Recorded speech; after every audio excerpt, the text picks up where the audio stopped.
புதுமை தமிழர். அடுத்ததாக தமிழ் தேசிய இனத்தின் ஒற்றை நம்பிக்கை அண்ணன் செந்தமிழன் சீமான் அவர்கள் உங்களோடு.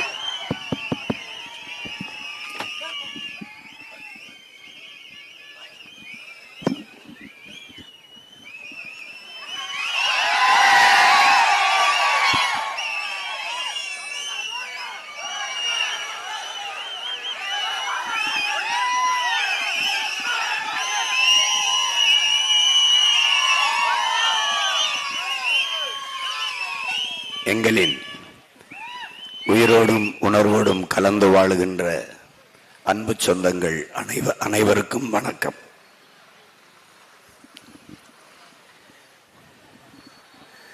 இதுவரை தமிழர் இன வரலாற்றில் மாற்றம் என்பது வெறும் சொல்லாகத்தான் இருந்திருக்கிறது. இப்போதுதான் மாற்றம் என்பது வெறும் சொல்லல்ல, அது செயல் என்பதை உங்கள் பிள்ளைகள் இந்த நிலத்திலே நிரூபித்துக் கொண்டு வருகிறோம்.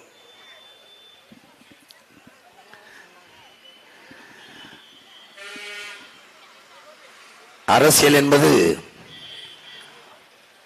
ஒரு முழுக்க மக்களுக்கு ஆற்றப்படுகிற சேவைதான் என்கிறார் பெருந்தலைவர் காமராஜர் அவர்கள்.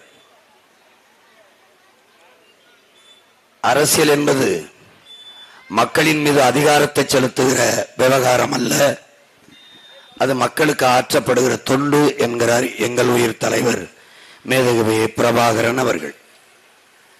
உங்கள் பிள்ளைகள் அரசியல் என்பது எல்லா உயிர்களுக்குமான தேவையும் அதை நிறைவேற்றும் சேவையும் தான் என்ற கொள்கை கோட்பாட்டை வகுத்து இந்த நிலத்திலே இதுவரை இருந்த அரசியல் நிலைப்பாட்டை தகர்த்து ஊழல் லஞ்சமற்ற உண்மையும் நேர்மையான நிர்வாகம், பசி பஞ்சமற்ற தேசம், கல்வி சிறந்த கல்வி, அந்த கல்விக்கேற்ற வேலை, அந்த வேலைக்கேற்ற சம்பளம், அதை கொண்டு வாழ்கிற பெருமைமிக்க வாழ்வு, பார்க்க சிறந்த மருத்துவம், பயணிக்க தரமான பாதை, சிறந்த போக்குவரத்து, தடையற்ற மின்சார பகிர்வு, இப்படி ஒரு பெருங்கனவோடு இந்த களத்தில் கடந்த 10 ஆண்டுகளுக்கு மேலாக உங்கள் பிள்ளைகள் தொடர்ந்து பயணித்து வருகிறோம். என் அன்பு சொந்தங்களிடத்திலே உங்கள் பிள்ளைகள் முன்வைப்பது, எல்லோரும் இந்த களத்தில் உங்கள் முன்பு அவரவர்களுடைய கருத்துக்களை, அவரவர்கள் செய்த சிறப்புகளை, அவர்கள் செய்ய இருக்கிற வேலைகளை முன்வைக்கிறார்கள், வைப்பார்கள். உங்கள் பிள்ளைகளும் எங்களிடத்தில் அதிகாரம் வந்தால் அந்த அதிகாரம் உங்களுக்கானதாக, உங்களால் நிறுவப்பட்ட அதிகாரமாக இருக்கும்.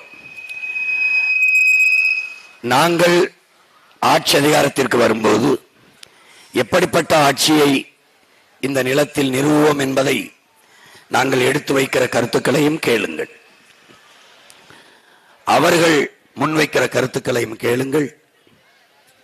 எது சிறந்தது, எந்த கட்சியின் கையிலே ஆட்சி இருந்தால், எந்த தலைமையின் கீழே நாடு மக்களும் இருந்தால் இந்த நாடு மக்களும் நன்றாக பாதுகாப்பாக இருப்பார்கள் என்பதை ஆய்ந்து தெளிந்து வாக்கு செலுத்துங்கள்.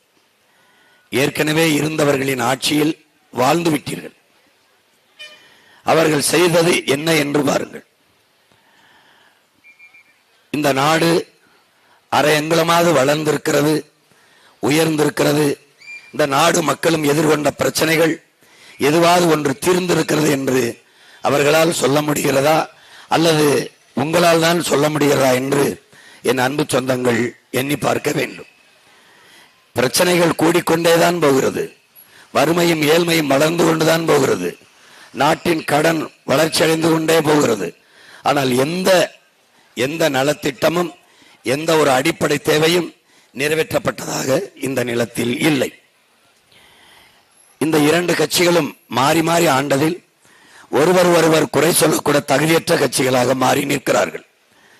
திமுக வந்தால் அதிமுக ஊழல் லஞ்சத்தை பற்றி பேசும், அதிமுக எதிர்கட்சியாக இருந்தால் திமுகவின் ஊழல் லஞ்சத்தை பற்றி பேசும். மாறி மாறி ஒருவருக்கொருவர் குறை சொல்லிக் கொண்டே இருப்பார்கள். ஆனால் அந்த குறைகளை சொல்ல யாராவது ஒருவர் தகுதி நேர்மை வைத்திருக்கிறார் என்றால் இல்லை.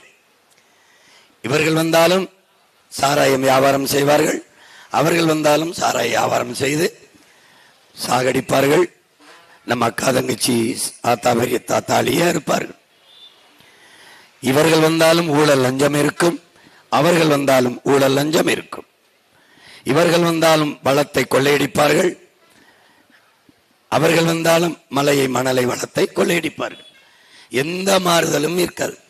இவர்கள் வந்தாலும் வாக்குக்கு காசை கொடுத்து பறிப்பார்கள், இவர்கள் வந்தாலும் இலவச ஏமாற்ற அறிவிப்புகளை தொடர்ந்து ஒவ்வொரு தேர்தலுக்கும் இலவசம் இலவசம் இலவசம். 1000 ரூபாய் வாக்கு கொடுத்த இடத்தில் இப்ப 2000 ரூபாய், அது ஒரு வளர்ச்சி.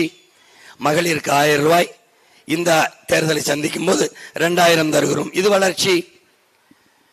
வங்கி கணக்கில் 5000, அடுத்து வந்தால் 8000க்கு டோக்கன், அவர் வந்தால் 10,000, அவர் வந்தால் ஃப்ரிட்ஜ். இப்படி இந்த ஏமாற்று இலவச அறிவிப்புகளை தந்து தந்து மக்களை ஏமாற்றி வாக்கை பறிக்கிறதை இந்த ஆட்சியாளர்கள் குறியாக இருக்கிறார்கள். நல்ல ஆட்சி கொடுத்திருந்தால் இந்த அறிவிப்புகள் எதற்கு? இந்த அறிவிப்புகள் எதற்கு? வாக்குக்கு காசு எதற்கு? ஒரு நேர்மையான ஆட்சியை செய்திருந்தால் இத்தனை கட்சி கூட்டணிகள் ஏன் தேவைப்படுகிறது? எதற்காக கூட்டம்? எதற்காக கூட்டணி? தன் மீது நம்பிக்கை இல்லை, தன் நேர்மையின் மீது, தன் கொள்கையின் மீது நம்பிக்கை இல்லை. அதனால்தான் கூட்டம் தேவைப்படுகிறது, கூட்டணி தேவைப்படுகிறது, வாக்குக்கு காசு கொடுக்க வேண்டிய அவசியம் ஏற்படுகிறது. இந்த இலவச வெற்று அறிவிப்புகள், இந்த ஏமாற்றுகிற இலவச அறிவிப்புகள் தேவைப்படுகிறது.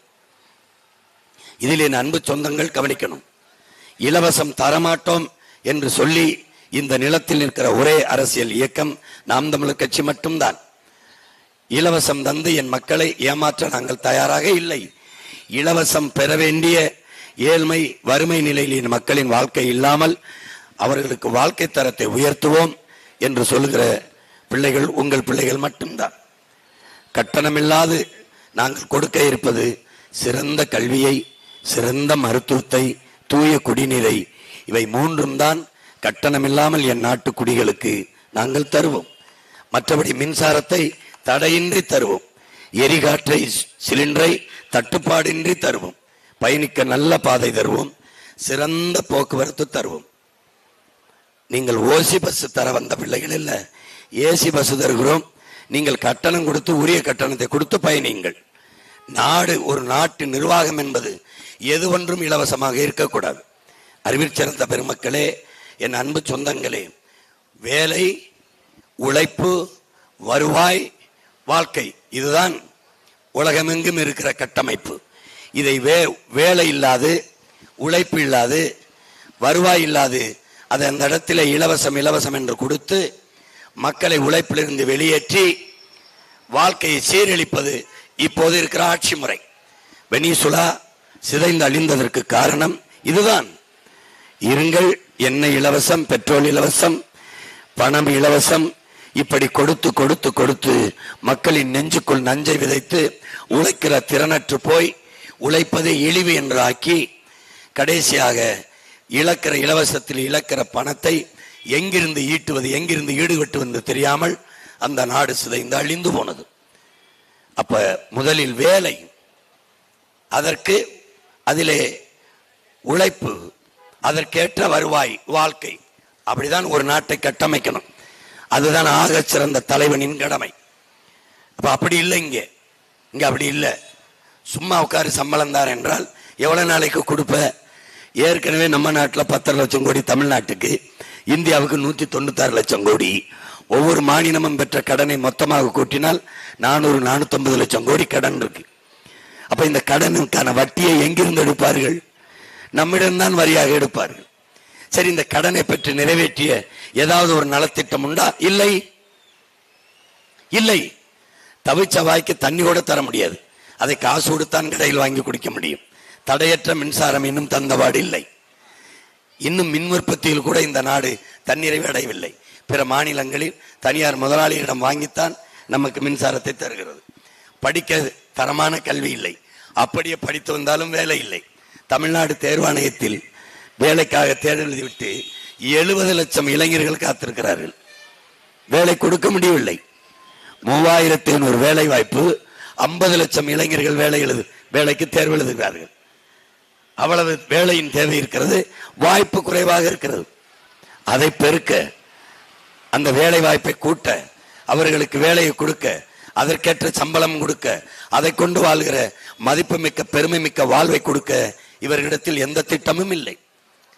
நீங்க கல்வியை முதலாளிகளிடமிருந்து தான் பெற முடியும். மருத்துவத்தை தனிப்பெரும் முதலாளிகளிடம்தான் தரமான மருத்துவத்தை பெற முடியும்.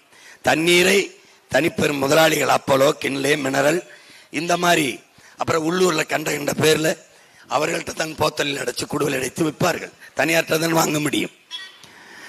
ஒரு அரசு கொடுக்க வேண்டிய அடிப்படை உரிமையை, மக்களுக்கு நிறைவேற்றக்கூடிய அடிப்படை உரிமையை கூட செய்யாமல் தனியாருக்கு எல்லாவற்றையும் லாபம் ஈட்டும் தொழிலாக மாற்றி கொடுத்துவிட்டு சாராயம் காய்ச்சுவதையும் விற்பதையும் அரசு வைத்திருக்கிறது.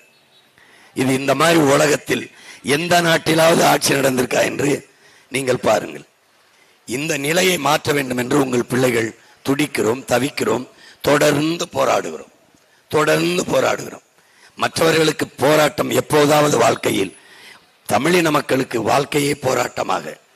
இழந்துவிட்ட உரிமைகளை பிச்சை கேட்டு பெற முடியாது, போராடித்தான் பெற்றாக வேண்டும் என்கிறார் புரட்சியாளர் அண்ணல் அம்பேத்கர். அதனால் நாங்கள் இழந்த உரிமையை மீட்கவும், இருக்கிற உரிமையை காக்கவும் தொடர்ந்து இந்த களத்திலே உங்கள் பிள்ளைகள் போராடி வருகிறோம். ஆனால் தேர்தலில் நாங்கள் வெற்றியடையவில்லை. ஆனால் எங்கள் கொள்கையில், நாங்கள் கொண்ட நிலைப்பாட்டில் உறுதியாக நின்று தொடர்ந்து வெற்றியடைந்தே வருகிறோம். யாரோடும் கூட்டில்லாது, எந்த அரசியல் கட்சிகளோடும் தேர்தல் உடன்பாடு இல்லாது, என் மக்களிடமிருந்து மக்களுக்காக வந்த பிள்ளைகள் மக்களை மட்டுமே நம்பி தொடர்ந்து தனித்து நிறுத்து களத்தில் நிற்க காரணம் அதுதான். தனித்து நிற்கிறோம், தனித்துவத்தோடு நிற்கிறோம், உயர்ந்த தத்துவத்தோடு நிற்கிறோம். இந்த கட்சிகள் ஆட்சிகளுக்கு நீங்கள் மறுபடி வாக்கு செலுத்தி தேர்வு செய்தால் என்ன நடக்கும்? 2 வயசு பிஞ்சு குழந்தையை ஒருத்தன் வன்புணர்வு செய்து கொலை செய்கிறான். 60 வயது அம்மாவை ஒருவன் வன்புணர்வு செய்து கொலை செய்கிறான். படிக்க செல்கிற 17 வயசு பிள்ளையை வன்புணர்வு செய்து கொலை செய்கிறான். பொள்ளாச்சியில கூட்டு வன்புணர்வு கொடுமைகளை செய்கிறார்கள். கல்லூரி வளாகத்திற்குள்ளே படிக்க சென்ற மாணவிக்கு பாலியல் தொல்லை நிகழ்கிறது. பாதுகாப்பற்ற சூழல். நம்ம வீட்டு பிள்ளைகள் படிக்க செல்வதோ அல்லது பணிக்கு செல்வதோ அல்லது கடைக்கு செல்வதோ, எந்த இடத்திற்கு சென்று பத்திரமாக திரும்புவார்கள் என்ற உறுதியை உங்களால் தர முடியுமா? முடியாது. நீங்கள் வீட்டை விட்டு வெளியே வந்துவிட்டு திருப்பி உயிரோட வீட்டுக்கு செல்வீர்கள் என்ற உறுதியை உங்களால் தர முடியுமா? முடியாது. எவன் வருவான், எங்கிருந்து வெட்டுவான்? கொலை குற்றங்களில் ஈடுபடுகிற பிள்ளைகளின் வயதை பாருங்கள். 18 20 வயதுக்குள்ளே. இந்த பிஞ்சு உள்ளங்களுக்குள் இந்த நஞ்சு விதை எப்படி உண்டப்பட்டது?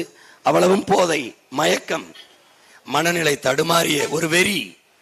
திடப்போதை, திரவப்போதை, கஞ்சா, ஆவின், கொக்கைன் போன்ற திடப்போதை, சாராயம், ரம், ஜின்னு போன்ற இந்த பிராண்டி, விஸ்கி போன்ற திரவப்போதை எல்லாம் அரசுக்கு தெரியாமல் நடக்கிறதா? அரசே அங்கீகரித்து சாராய கடையை, டாஸ்மார்க்கை திறந்து விற்கிறது. நான் நாட்டு குடிகளை குடி நோயாளிகளாக்கி வச்சிருக்கிறது, குடிகாரர்களாக்கி வச்சிருக்கிறது. குடிகாரர்களின் எண்ணிக்கை குறைந்தால் அதை கூட்டுவதற்கு முயற்சி செய்கிறது. படிக்க வரும் மாணவர்களின் எண்ணிக்கை குறைந்தால் கல்வியின் தரத்தை உயர்த்தி படிக்க வருகிற மாணவர்களின் எண்ணிக்கை உயர்த்த வேண்டும் என்று எண்ணாது. குடிக்க வருகிற மக்களின் எண்ணிக்கை குறைந்தால் அந்த எண்ணிக்கையை கூட்டுவதற்கு அரசு போராடுகிறது. தன் நாட்டு குடிகளை குடிக்க வைத்து அவர்கள் கொடுக்கிற காசில் நாட்டை நிர்வாகம் செய்கிற ஒரு அரசு எப்படிப்பட்ட அரசாக இருக்க முடியும்? அந்த ஆட்சி எப்படிப்பட்ட ஆட்சியாக இருக்க முடியும் என்பதை அறிவார்ந்த சமூக மக்கள் சிந்தித்து பார்க்க வேண்டும். உங்களால் மாற்றத்தை நிகழ்த்த வந்திருக்கிறது உங்கள் பிள்ளைகள் அல்ல, நீங்கள் தான். உங்களால் தான் அது முடியும். இதுவரை இந்த நாட்டில் இருக்கிற ஊழல், லஞ்சம், பசி, பஞ்சம், கொலை, கொள்ளை, சாதிய இழிவு, தீண்டாமை, அடக்குமுறை, ஒடுக்குமுறை, பாலியல் வன்கொடுமை, பெண்ணிய உரிமை, மதுமத போதை, வளக்கொள்ளை, இது ஏதுமில்லாமல் இதையெல்லாம் மாற்றி ஒரு தூய தேசம் படைக்க முடியும் என்றால் உங்களால் முடியும். என் மக்களால் தான் மகத்தான மாற்றத்தை இந்த மண்ணில் நிகழ்த்த முடியும். உலகெங்கிலும் அப்படித்தான் மாறுதல்கள் நிகழ்ந்திருக்கிறது. என்னை பெற்றவர்களே, என் உடன் பிறந்தார்களே, அப்படிப்பட்ட மகத்தான மாற்றத்தை நிகழ்த்த வரலாறு நமக்கு ஒரு அரிய வாய்ப்பை தந்திருக்கிறது. 5 ஆண்டுக்கு ஒரு முறை ஒவ்வொரு முறையும் தேர்தல் வருகிறது. ஆனால் எந்த மாறுதலாவது வந்திருக்கிறதா? ஆள் மாறுகிறார்கள், ஆட்சி மாறுகிறது. ஆட்சி முறை மாறி இருக்கிறதா என்பதை என் அன்பு சொந்தங்கள் சிந்தித்து பார்க்க வேண்டும். அதனால்தான் உங்கள் பிள்ளைகள் இந்த களத்திலே தொடர்ந்து வாக்குக்கு ₹1 கூட கொடுக்காமல், வெற்று வாக்குறுதிகளான, ஏமாற்று வாக்குறுதிகளான இலவசத்தை அறிவிக்காமல், படிக்க கல்வி, பார்க்க மருத்துவம், குடிக்க நீர், இது 3ஐயும் தவிர எதையும் கட்டணம் இல்லாமல் தரமாட்டோம், கட்டணத்தை வாங்கி கொண்டு தரமாக தருகிறோம் என்று உங்கள் பிள்ளைகள் சொல்ல காரணம், என் பெற்றோர்களை, என் உடன் பிறந்தார்களை ஏமாற்ற நாங்கள் தயாராக இல்லை. எது அடிப்படையோ அதை தருகிறோம். மீதியெல்லாம் உங்களுக்கு வேலை தருகிறோம், அதில் உழையுங்கள், உழைப்புக்கேற்ற ஊதியம் தருகிறோம், அதை கொண்டு பிழையுங்கள், பெருமையோடு வாழுங்கள். இதுதான் ஒரு நல்ல ஆட்சியாளனுக்கு அழகு. அதை உங்கள் பிள்ளைகள் செய்வோம் என்கிறோம். எனவே 23ஆம் தேதி வாக்ககத்துக்குள் செல்கிற என் அன்பு சொந்தங்கள், உக்ரைன் அதிபர் செலன்ஸ்கி சொல்லுகிறான், அரசு அலுவலகங்களில் என்னுடைய படத்தை எடுத்து விடுங்கள். நான் ஒரு ஐகானோ ஐடென்டிட்டி அல்ல, நான் ஒரு குறியீடு அடையாளம் அல்ல. அதனால் என் அன்பு சொந்தங்களே, அதை எடுத்து விடுங்கள். என்னுடைய படத்தை எடுத்துவிட்டு உங்கள் குழந்தைகளின் படத்தை உங்கள் அலுவலகத்துக்கு முன்பு பொருத்துங்கள் என்கிறார். காரணம், நீங்கள் ஒவ்வொரு கோப்புகளிலும் கையெழுத்து போடும்போது உங்கள் பிள்ளைகளின் முகத்தை பார்த்துவிட்டு கையெழுத்து போடுங்கள். உங்கள் கையெழுத்து உங்கள் குழந்தைகளின் எதிர்காலத்திற்கு சரியாக இருக்கும் என்றால் கையெழுத்திடுங்கள், இல்லை என்றால் கையெழுத்திடாதீர்கள் என்கிறார். அதையே உங்கள் மகன் உங்களுக்கு சொல்கிறேன், உங்கள் உடன் பிறந்தவன் சொல்கிறேன். 23ஆம் தேதி வாக்கு செலுத்த போகும்போது உங்கள் பிள்ளைகளின் குழந்தையை, உங்கள் மக்களின் குழந்தையை ஒரு தடவை, பிள்ளைகளின் முகத்தை ஒரு தடவை பார்த்துவிட்டு செல்லுங்கள். நீங்கள் செலுத்துகிற வாக்கு அவர்களின் எதிர்காலத்திற்கு, அவர்களின் வருங்கால பாதுகாப்பிற்கு சரியாக இருக்கும். யாருக்கு செலுத்தினால் நாடு யாரிடத்தில் இருந்தால் நன்றாக இருக்கும் என்பதை யோசித்து வாக்கு செலுத்துங்கள். நீங்கள் சாப்பிட்டு விட்டுத்தான் செல்வீர்கள். 3 வேளை உங்களுக்கு உணவளிக்கிற உழவர் குடிமகனை மறக்க கூடாது. நீங்கள் உப்பிட்டவரை உள்ளளவும் நினை என்கிறது. உணவிட்டவனை உயிருள்ளவரும் நினைக்க வேண்டும். அப்படி உணவு உழைத்து விளைவைத்து அறுவடை செய்து இரத்தத்தை வேர்வையாக சிந்து வெம்பாடுபட்டு உழைத்து தருகிற உழவர் குடியோன், அவன்தான் உலகத்திலே ஆகச் சிறந்த ஒரு குடி. அதனால்தான் சுழன்று மேற்பின்னது உலகம், அதனால் உழந்து முழவே தலை என்கிறார் நம்முடைய வள்ளுவ பெருமகனார். அந்த தலையாய பணியை செய்கிற உழவர் குடிமகனை அந்த வாக்கு பெட்டியில் இருக்கிற விவசாய சின்னத்தை பார்த்து நன்றி என்று தொடுங்கள். நாடும் மக்களும் நன்றாக இருப்பார்கள். விவசாயம் வாழுவான், நீங்களும் வாழ்வீர்கள். விவசாய சின்னத்திற்கு வாக்களிப்போம், வருங்கால தலைமுறைக்கு வாழ்வளிப்போம். இங்கே கிருஷ்ணராயபுரத்திலே போட்டியிடுகிற அன்பு தங்கை சத்யா அவர்களுக்கு வேளாண்குடி மகன் விவசாய சின்னத்திலே வாக்கு செலுத்தி நீங்கள் வெற்றி பெறுங்கள். இதுவரை திமுகவுக்கு, அதிமுகவுக்கு, காங்கிரசுக்கு, பாரதிய ஜனதாவுக்கு என்று மாறி மாறி வாக்கு செலுத்தினீர்கள். அவர்கள் வென்றார்கள், நீங்கள் தோற்று போனீர்கள். முதன்முறையாக உங்கள் பிள்ளைகள் எங்களுக்கு வாக்கு செலுத்தி நீங்கள் வெற்றியடையுங்கள். எங்களின் அதிகாரம் உங்களுக்கானது. அண்ணல் அம்பேத்கர் அதிகாரம் மிக வலிமையானது என்கிறார். அதை வாசித்த பிள்ளைகள் நாங்கள் அந்த அதிகாரம் எம் மக்களுக்கானது என்கிறோம். அதிகாரம் மிக வலிமையானது என்கிறார் அண்ணல் அம்பேத்கர். அதை படித்த பிள்ளைகள் நாங்கள் அந்த அதிகாரத்தை அடைந்து விட்டால் அனைத்தும் எளிமையானது என்கிறோம். அதனால்தான் அந்த அதிகாரத்தை வெறிகொண்டு துரத்தி துரத்தி ஓடி வருகிறோம். என் மக்களுக்கான அதிகாரத்தை இந்த மண்ணில், அந்த மகத்தான மாற்றத்தை இந்த மண்ணில் நிகழ்த்த வேண்டும் என்று. எனவே மதிப்புமிக்க உங்கள் வாக்குகளை எளிய பிள்ளைகள் எங்களுக்கு தந்து நீங்கள் வெற்றியடையுங்கள். மாற்றம் என்பது சொல் அல்ல, செயல். மாறுவோம், மாற்றுவோம். புரட்சி என்பது ஒரு தலைகீழ் மாற்றம். புரட்சி என்பது ஒரு தலைகீழ் மாற்றம். மாற்றம் என்பது சொல் அல்ல, செயல். மாறுவோம், மாற்றுவோம். இது மாற்றத்திற்கான எளிய மக்களின் புரட்சி. புரட்சி எப்போதும் வெல்லும். நம் வெற்றி அதை சொல்லும். நம் இலக்கு ஒன்றுதான், இனத்தின் விடுதலை, இனம் ஒன்றாவோம், இலக்கை வென்றாவோம். தமிழ்த்தாய் வாழ்க, தலைவர் பிரபாகரன் வாழ்க, நாம் தமிழர்.